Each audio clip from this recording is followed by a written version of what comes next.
Hello, today I'll be talking about the difference between enlightenment and spirituality. And credit goes to Bentinho Massaro for this diagram. I am just a messenger. So going forth, we start to look at the objective nature of the world that we live in, our bodies, our perceptions and our identity to the physical reality that we are a part of. And not to mention that we are equally and more often a part of the non-physical reality that is within here, within the mind, within the person, because the person doesn't actually exist. The person is merely a facade for the mind to wrap itself around, as if the mind could ever be physical. The mind is non-physical, and for it to impinge and influence the physical universe, the three-dimensional universe, it needs to wrap itself around it, so to speak. So if consciousness and the mind were to say like gravity, or to say a influence that is non-physical, then in order for it to make its influence on a physical object, which is the world, it needs to shape and mold around a physical object, so to speak. This is just for explanationary terms. I'm not really correlating with the science, but this is a kind of an image you can create in your mind about what it is. And the mind is trying to wrap itself around the objective world. So we have here that there's three different parts of our existence which are not physical. One of them is objective world, and it is physical. So this represents thoughts. This represents, a tree, the planet, the earth that we live on, the person that you are, the genetics and the physical disposition that you have in this place and time. The mind and the person are completely separate from the world. They are the subjective experience. So we have here the object.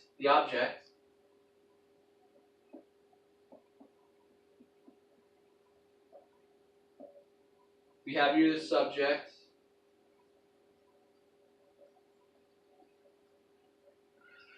And beyond the object and the subject, which is duality, we have the self-awareness, which is the God self, and it is pure, non-preferred, and non-biased towards the choice in between subjective and objective natures. It is a essence that is a container for all of the subject and objective experience to experience itself as the subjective and objective world and end experience is a part of pure awareness. It cannot be birthed and given rise to without a background awareness. So there is a neutrality and a 0 point where there is no thought, there is no mind, and that place is the God self. It is the place where all thoughts have originated, all objects have originated, and this is the self-awareness that we all have within us. If we reach a point where if we inquire, it's not about reaching or attaining It's already that you are that. There's no levels to or thresholds to cross. You already are the God. You already are neutral. And for you to experience neutrality more, it's all a matter of reflecting back on the subjective world, which is the mind, and the person is inquiring about what the person must inquire about who it is that says I am chaining. Who is it? Who is it that says I am chaining? Who is it that wants a cheeseburger? Who is it that wants a fancy car? Who is it? Who is it that wants, needs? Who is it that is saying that I am a particular way, or that I need a particular thing for me to feel subjectively feel good? So it's conditional. It's whenever we look at the world for our own validation of who we are stuck in a subjective and objective loop, and we are stuck in this positive, negative kind of reality where it's good or bad. It's duality. From the self, the awareness, the God self, we are non-dual. We are infinite, and there is complete expansion, and there is nothing to slow or get caught in.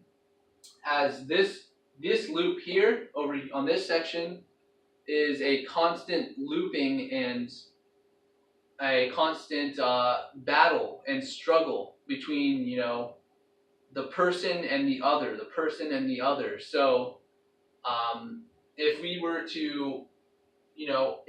to come from a point of view where the person is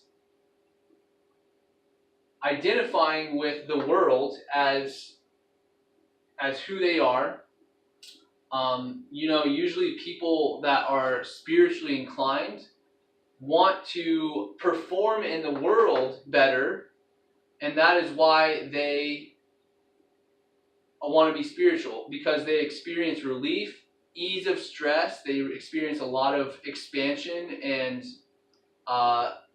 joy, and that is short-lived because they are still involved with the person, and they're still in this cycle of subjective and objective world. They're still identifying as me rather than I, the self, the God self, the awareness, and the I am presence. And if we are to remain spiritual and not inquire with ourselves who it is that is wanting to be spiritual, who is it that needs ease of stress, who is it that is requiring to be relaxed, who is it that is wanting to have a partner. If we inquire with ourselves about this, then we begin to perforate, and we begin to make little spaces. We begin to make little holes, and these are all perforations for us to see through, for the light of awareness, for the light of God and pure light, which is higher dimensional light.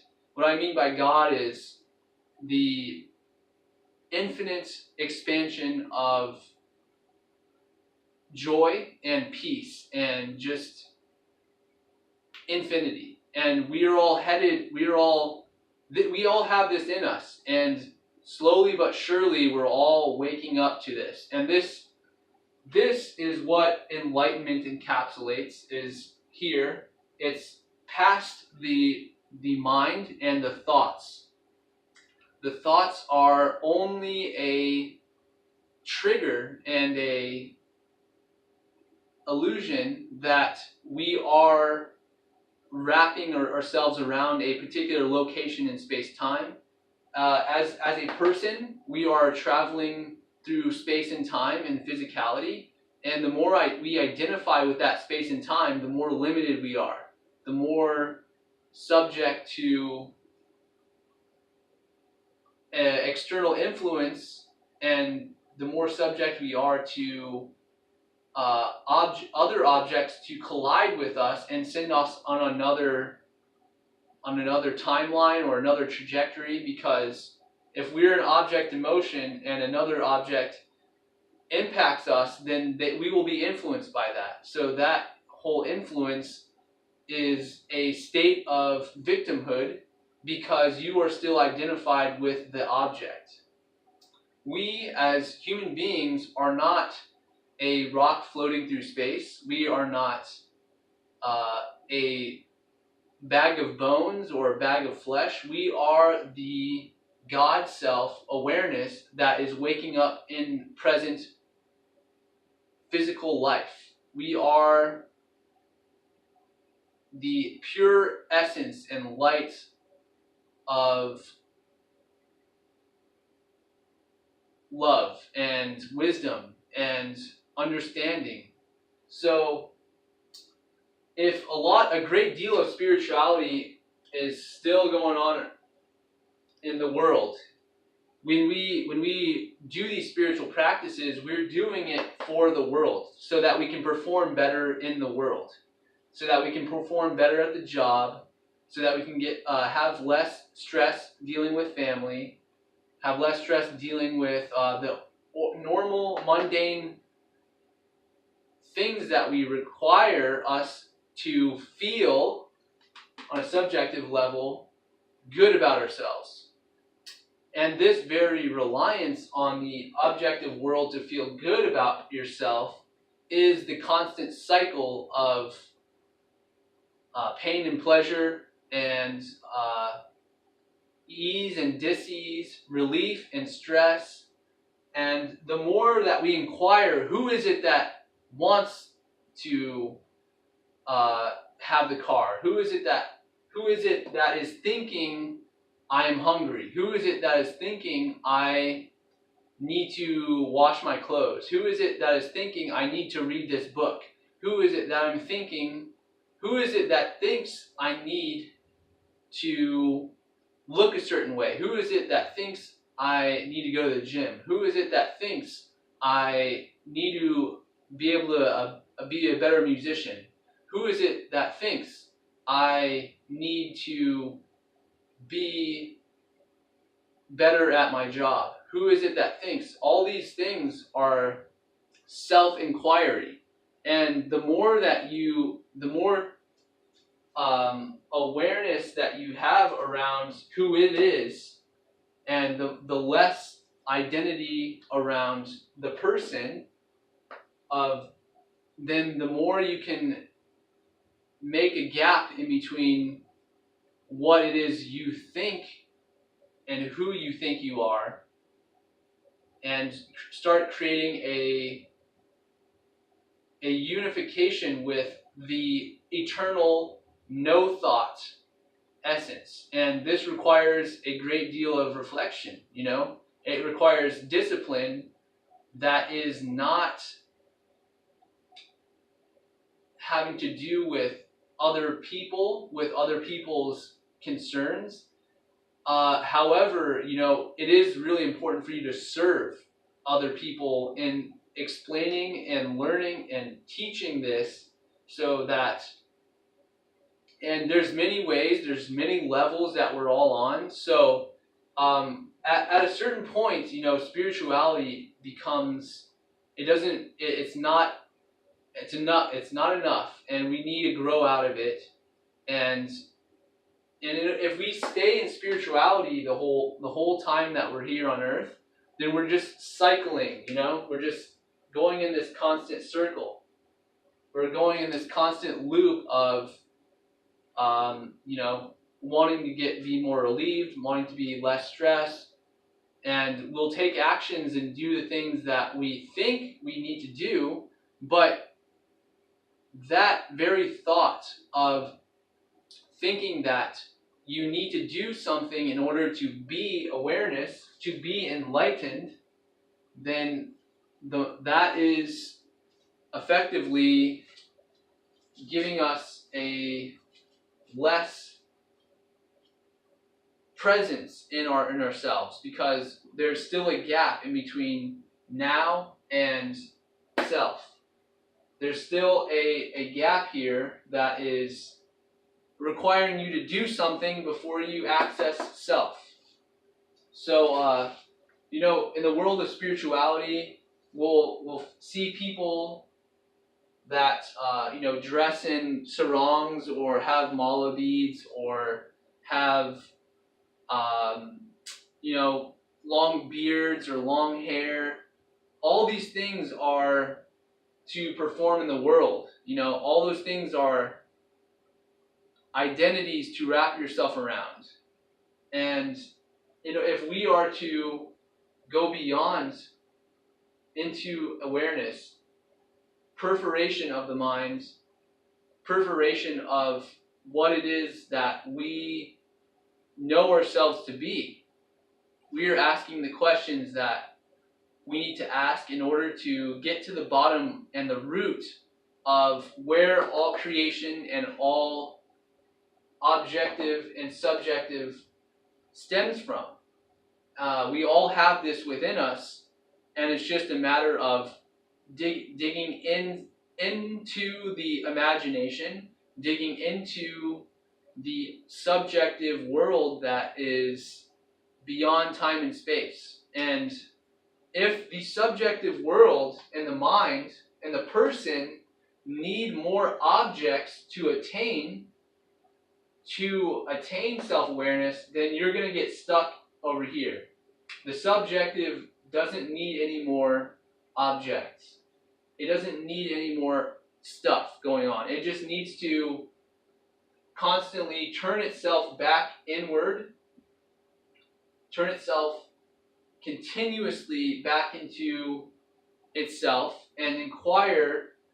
The quicker the rate that you can turn your awareness and feelings into yourself rather than into the objective world, the quicker that you can get to God, and quicker you can get to a universal understanding that we are all God, and we don't need to honor, respect, cherish. We don't need any of that in the way that you think.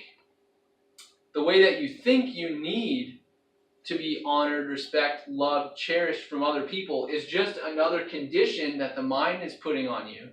The way you think you need the stuff that you need, the way that you think you need all of the